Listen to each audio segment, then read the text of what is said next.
What's up? Here we have our level 2 fitness flow. Just like level 1, there will be 5 exercises. Each exercise will be performed for 1 minute straight with no breaks, and we will be performing 3 rounds together. Now, if you want to do 2, all love. Each exercise will have regressions and progressions. It's full body in nature, and again, we're prioritizing feeling versus performance. So we want to be able to breathe through our nose and register where we are feeling the sensation in our body. Let's get going and come into exercise numero uno, lying on our back. Now doing a single leg glute bridge. So extend your hips high, straighten out one leg, press your upper body, shoulders, arms into the ground. And for 30 seconds, we'll be doing a glute bridge with our right leg high. And then once we reach 30 seconds, we'll switch it up, hit the other side. Just like last time, now we're really prioritizing one leg at a time, pushing through all 4 corners of our feet and squeezing through the glute, strengthening our post chain. 30 seconds is up, boom, boom, switch it up. I always emphasize training with minimal footwear so we can feel our feet really make contact and strengthen all the bones and connective tissue in our feet. And as we strengthen our feet, we do our hips and our knees a big service as we create more tactile information to help facilitate just overall sensitivity and awareness of that area. Great job. Exercise number 2, reverse crunch. Pull the knees into the chest, squeeze the knees together towards the midline, extend the legs out, straighten the legs, squeeze the quads, continue to squeeze the knees together, pull the shoulders away from the ear, and bring it back. I like to exhale as I straighten and press low back into the ground. Inhale, pull it back. Oftentimes when people do a reverse crunch, what ends up happening is they use their hip flexors and their low back more than their lower abdominals. So if you're having a difficult time feeling and sensing the space below your belly button, squeeze the knees together to fire up inner thighs to help target and engage the base of the pelvis to help anchor your pelvis, neutralizing your low back and engaging the lower abdominals when we do this reverse crunch. 1 minute, going right into our push-ups. Now we're doing a push-up with an opposite shoulder tap. So spreading out the fingers, and we're taking right hand, left shoulder, and we try to prevent the right hip from lifting, so we keep the hips square, engaging through the rotational core, bring the hand back, push up, switch sides. Now what this is not looking like is this. Going fast. What we want to do is slow down, tuck the hips, squeeze the core, keep the hips square, bring it back. Try to keep the shoulders away from the ear.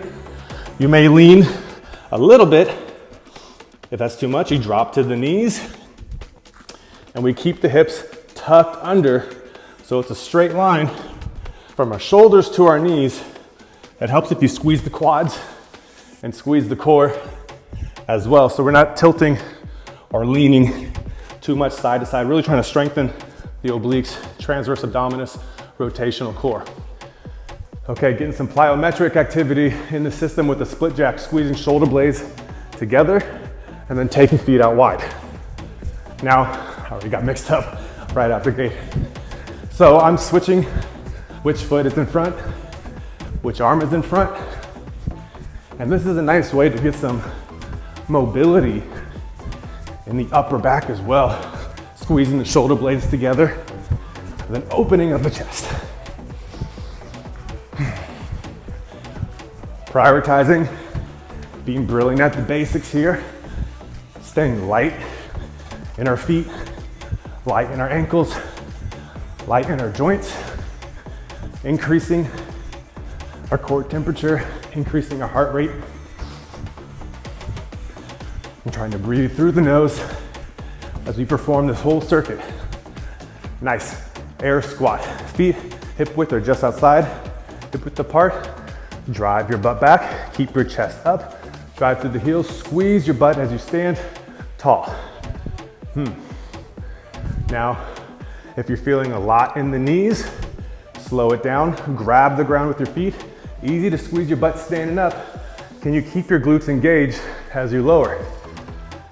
So what we're trying to learn how to do is pull ourselves down into the ground, squeeze through the core, keep the chest upright, engage through the hips as we stand tall as we can without overextending the low back. Shoulders staying away from the ears. Now maybe your air squat's looking like this and you're just going for it right here. Great. If this is the appropriate tempo for you, awesome.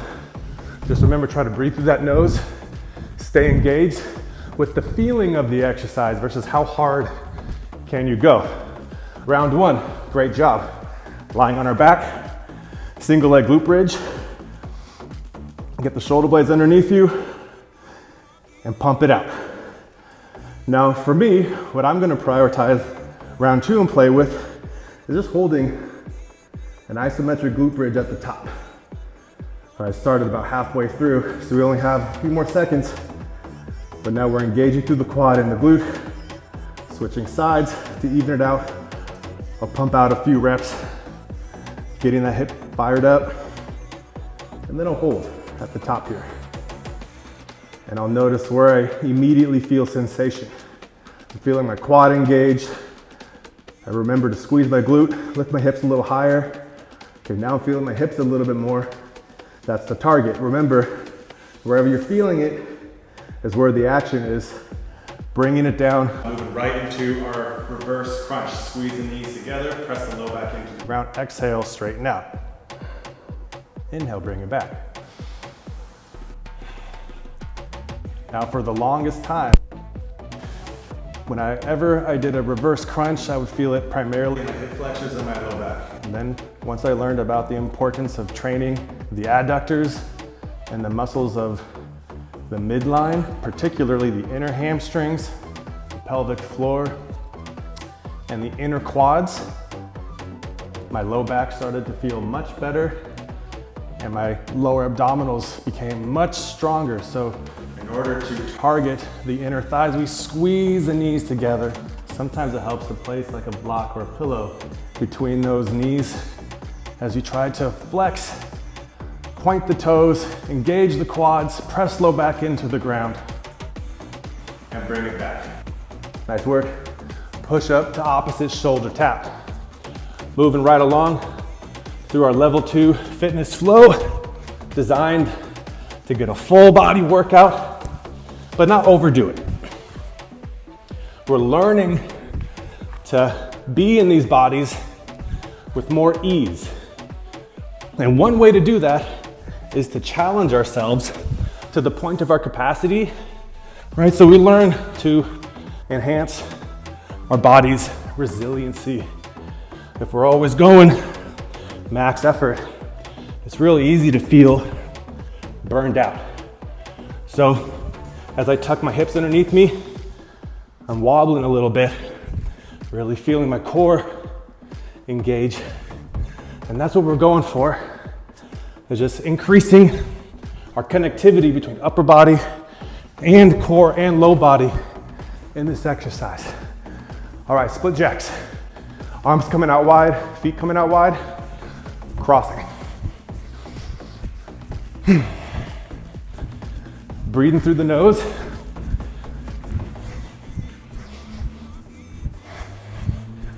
Now, as you breathe through the nose, how slow can you maintain your breath? All right, here we go. Just inhale for 3, 2, 1. Let go. 3, 2, 1. One more time. Inhale for 3, 2, 1. Exhale.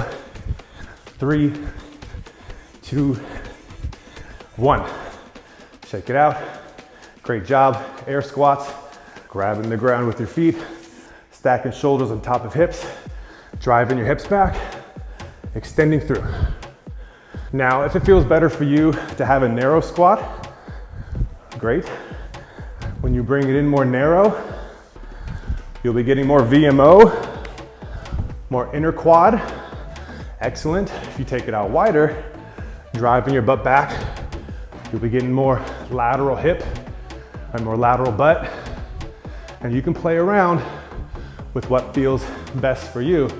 Maybe you're pulsing it at the bottom, maybe come onto the tippy toes, and you can see where it feels best for your joints, depending on your musculature, right? Your anatomy and your unique individual joint placement of how your body moves. Maybe you've had some injuries or some surgeries that you need to be mindful of as you perform any of these exercises.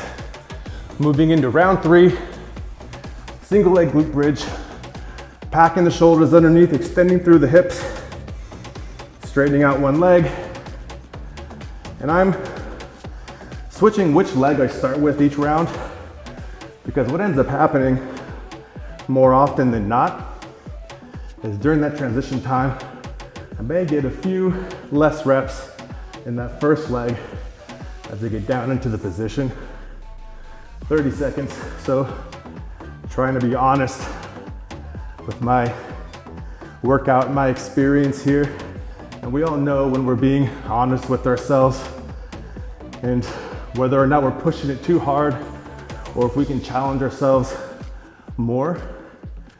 And so we're just trying to play that edge, kind of like the Goldilocks position, not too hot, not too cold, but just right to get the desired effect. Okay, reverse crunch. Pulling the knees into the body, inhale. Exhale, straighten out, squeeze through the core. Inhale, bring it back. Exhale, straighten out, squeeze the knees together. Inhale, bring it back. Now, if you want to challenge yourself more, you can extend arms overhead as you exhale, straightening out. You can even lift up your shoulders almost in a hollow body position to engage the upper abdominals as well isometrically in this reverse crunch. And again, we're not trying to go super fast, not trying to belabor the point. Just make sure we understand that we can't change what we can't feel. So we're trying to slow down and strengthen these muscles. Nice. Awesome. Going into push-ups, making the hands big. Palming a basketball, the bigger we make the hands, the more stability we have in our shoulders, taking the tension out of the jaw and the neck. Squeezing through the core, taking the feet out wider to create a bigger base of support.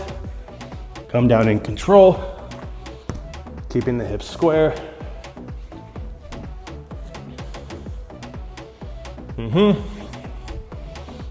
Staying nice and tight. And you may notice your body wants to do this the first round. Can you square it? And what helps squaring it is either taking your feet wider or flex this leg, flex that same side glute, engage through the core. Try to keep everything square.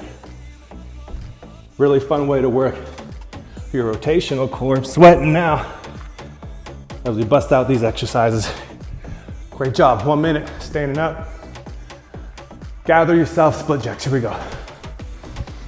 Breathing through the nose.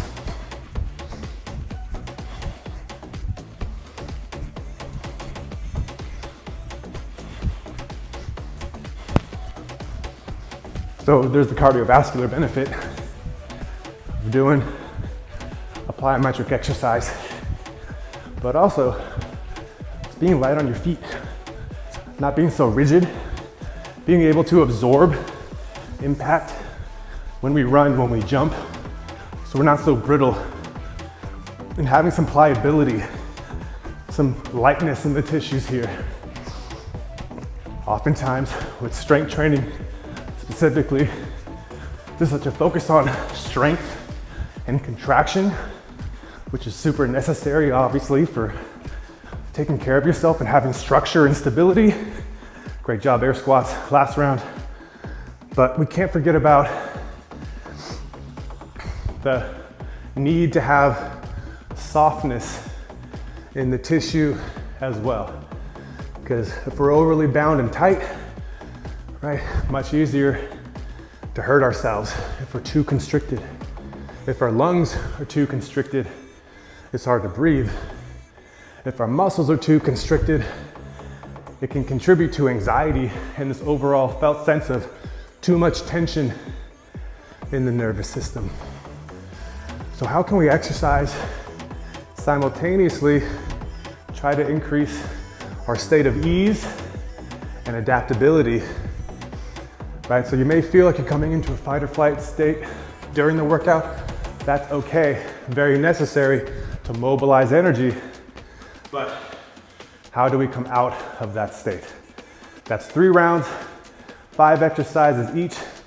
Our level 2 fitness flow now complete. Great job.